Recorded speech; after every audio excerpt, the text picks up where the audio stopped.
మంచిర్యాల జిల్లా మందమరి మండలంలో అభివృద్ధి పనుల పేరుతో ప్రభుత్వ నిధులను అధికార పార్టీకి చెందిన కాంట్రాక్టర్లు దుర్వినియోగం చేస్తున్నారని బీజేపీ నాయకులు ఆరోపిస్తున్నారు. మందమరి మండలంలోని చిర్రకుంట గ్రామ శివార్లో కాంగ్రెస్ పార్టీకి చెందిన ఓ నాయకుడి వ్యవసాయ క్షేత్రంలో 5 లక్షల ప్రభుత్వ నిధులతో సీసీ రోడ్డు నిర్మాణం చేపట్టడంతో గ్రామస్తులు అధికారులపై మండిపడుతున్నారు. జన నివాసాల ప్రదేశంలో నిబంధనలకు విరుద్ధంగా చేపట్టిన సీసీ రోడ్డు నిర్మాణంని నిలిపివేయాలని అధికారులకి ఫిర్యాదు చేసినా కూడా అధికారులు పట్టించుకోకుండా వ్యవహరిస్తున్నారని అన్నారు. కాంగ్రెస్ పార్టీకి చెందిన కాంట్రాక్టర్లు ఇచ్చే కమిషన్లకు ఆశపడే అధికారులు పట్టించుకోవడం లేదని ఆవేదన వ్యక్తం చేస్తున్నారు. స్థానిక ఎమ్మెల్యే వివేక్ వెంకటస్వామి చొరవ తీసుకుని నిబంధనలకు విరుద్ధంగా వ్యవహరించే కాంట్రాక్టర్లు అధికారులపైన చర్య తీసుకోవాలని కోరారు.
మాది మందమారి మండలం చిర్రకుంట గ్రామం.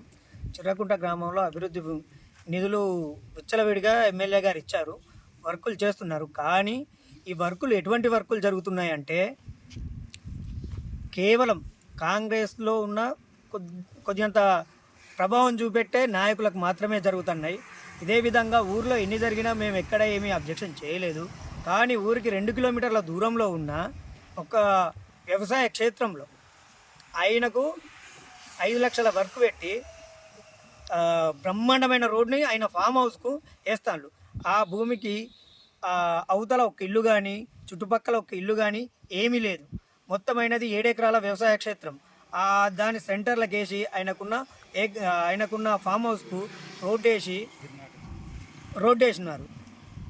కానీ ఇటు విషయంపై మేము ఎంపీడీఓ అని అడిగితే పొంతలేని సమాధానం చెప్పిండు. దానిపై డిఈ గారికి కంప్లైంట్ చేశాము.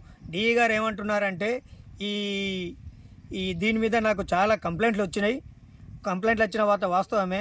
నిన్న ఆయన ఇన్స్పెక్షన్కి వస్తే అప్పుడే ఆధారాబాదరాగా ఏదో బాండ్ పేపర్ మీద ఈ రోడ్డుని నేను గ్రామ పంచాయతీకి రాసిస్తా అని ఏదో చెప్పాడట.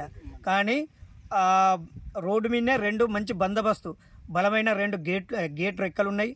అందులో ఒక గేట్ రెక్కని ఊడవికి పక్కకు పెట్టిన పక్కనే ఆ పెన్షన్ చుట్టూరా, ఆ వ్యవసాయ క్షేత్రం చుట్టూరా పెన్షన్ ఉంది. అందులో ఎవరికి ఫ్లాట్లు కానీ ఇండ్లు కానీ ఎటువంటివి లేవు. మొత్తం అదంతా అగ్రికల్చర్ భూమి. దీని విషయమై ఆ చుట్టుపక్కల అడిగితే ఇతని పేరు మీద గ్రామస్తుల భూములు ఈయన పేరు మీద పట్టా ఉన్నాయట. అందుకోసమని మేము ఎటువంటి చేయలేకపోతున్నామని ఆ గ్రామస్తులు మాకు చెప్తున్నారు. ఈయన ఇక్కడ లోకల్లో కూడా ఉంటాడు. ఈయన బీజోన్లు ఉంటాడు. బీజోన్లు ఉండి రోజుకొక్కసారి అట్లా వచ్చిపోవడానికి ఇంత పెద్ద రోడ్డునేసి ఇంత ప్రజాధనాన్ని దుర్వినియోగం చేయడం ఎంతవరకు కరెక్ట్? ఏమన్నంటే మాది ప్రభుత్వం అంటున్నారు. ఎమ్మెల్యే గారి దృష్టికి ఇది విషయం ఎలా తీసుకుపోవాలో మాకు అర్థమైతలేదు. ఎమ్మెల్యే గారు దీన్ని చూసి ఇది ఎంతవరకు అయితే సమంజసమైన వర్క్ చూసి మీరు పూర్తి విచారణ జరిపించి దీనికి మించి ఇంకా డబల్ రోడ్ వేయండి మీరు. కానీ ఇది ఎంతవరకు ప్రజలకు ఉపయోగపడుతుందో చూసి వేయండి అని వివేక్ గారిని మేము కోరుకుంటున్నాం.